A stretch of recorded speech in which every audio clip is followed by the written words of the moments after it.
2016 to 2017 Triumph America, America LT, Speedmaster.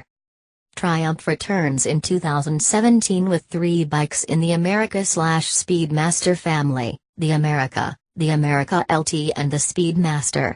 All 3 models come with that bulletproof 865cc engine found in the Bonneville T100 and Thruxton. Hanging on to its retro look but with modern tech where it counts, the America, its touring sibling, the America LT, and its black and bling stablemate, the Speedmaster, are nimble with not a lot of power, but still fun to ride. Triumph says of their Bonneville-based cruisers, the heart and soul of British engineering reinvented with a splash of stateside style. I have to agree. Continue reading for my review of the Triumph America, America LT and Speedmaster. Harley-Davidson gets play as the bad boys bike, but Triumph sees its share of bad boys. Norman Reedus, Steve McQueen, Marlon Brando, Matthew McConaughey and a host of other Hollywood tough guys have, in various roles, ridden Triumph motorcycles, and even everyone's favorite bad boy, Fonzie rode one when he wasn't riding a Norton. Part of the cruiser culture means windsock rider triangle, low seat height and low in torque, and the America lineup has all that. The America offers a nice, deep saddle with comfortable 2-up seating, floorboards with heel-toe gear shift and a large rear brake pedal.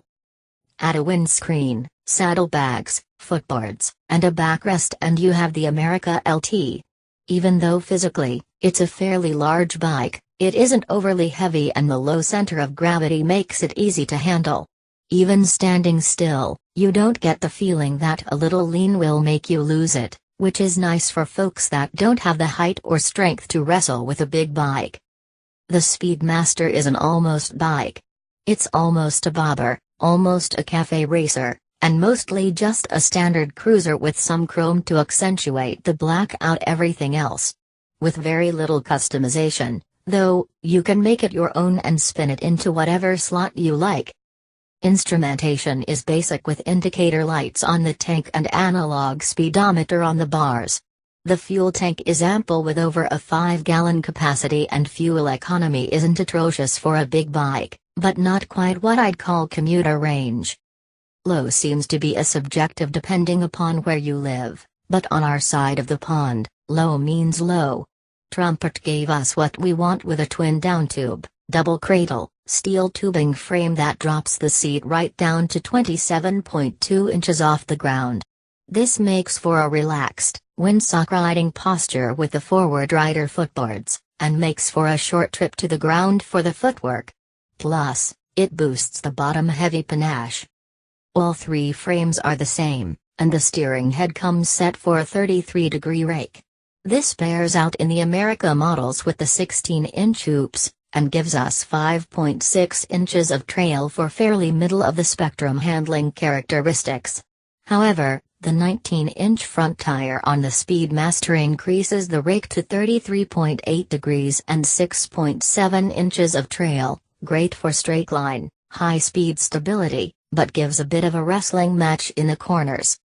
The fat front tire on the America and America LT add to the visual weight as well with their 130/90/16 profile. True to its name, the Speedmaster comes with a racier arrangement with a 190/19 up front. All 3 run 15-inch, 170/80 tires in back, with all-around cast rims and blackout treatment on the Speedmaster.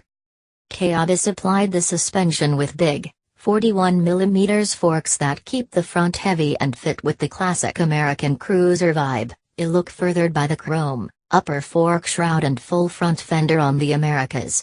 The Speedmaster comes naked in that area. A set of Kayaba, coil-over shocks support the rear, and come with the only suspension adjustment in the family with a variable preload setting.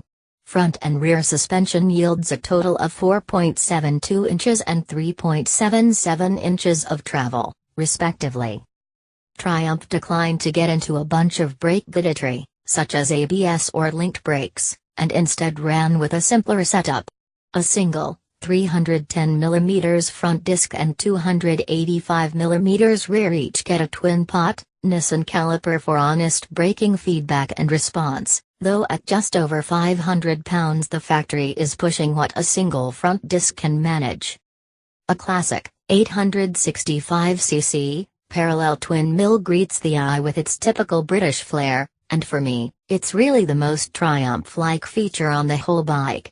In fact, it almost looks out of tune with the rest of the bike, which may look more natural with a Japanese twin nested away. Regardless of the looks, the mill has a job to do and it comes out swinging with 61 ponies and 53 pounds of grunt. Best of all, that torque peaks out at a low 3,300 revolutions per minute, well within the relaxed riding RPM range. Traditional air cooling keeps the engine clean, and an inconspicuous oil cooler between the downtubs acts as a backup to keep the engine's lifeblood at a reasonable temperature. Notice the old-school carburetors tucked behind the engine? Don't let your lying eyes deceive you, that's actually a pair of throttle bodies with electronic fuel injection. I love it when people are clever and take the time to make things look old-school. The twin-walled exhaust is a threefold plus. First, it looks beefy, which adds to the muscular look. Second, it reduces heat transfer to your legs, always an upside. And third, you don't get that bluing on the pipes so the bike looks clean and the blink keeps blinging. A 5-speed tranny and chain final drive finish the running gear, and a simple wet clutch couples them to the engine power. As with the brakes, the clutch gives basic, honest feedback. But I'm a big proponent for hydraulic assist/slipper clutch technology, so as always, I would like to see it here. The mileage with all this gear factored in is decent at 47.7 miles per gallon in the city and 46.2 miles per gallon at 75 miles per hour. MSRP on the America is $8,400, a bit less than last year, and comes in Phantom Black or Cinder Red, Morello Red.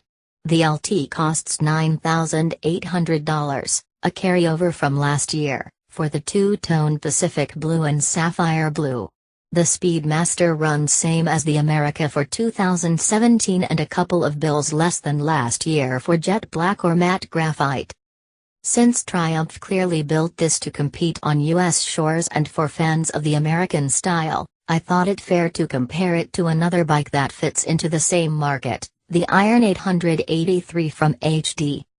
I am a Sportster fan, so I may be a bit biased here, but I got to say the Triumph bikes look a little confused, almost like a Honda Rebel on steroids trying to borrow the front end and upper lines from a Softail.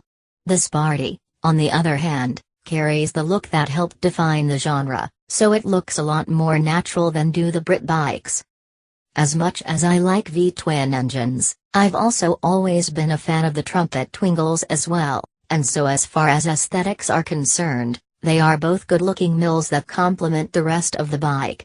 At 865cc, Triumph gives up a few cubes to the 883cc Sportster, but makes up on that loss at the power-to-weight ratio.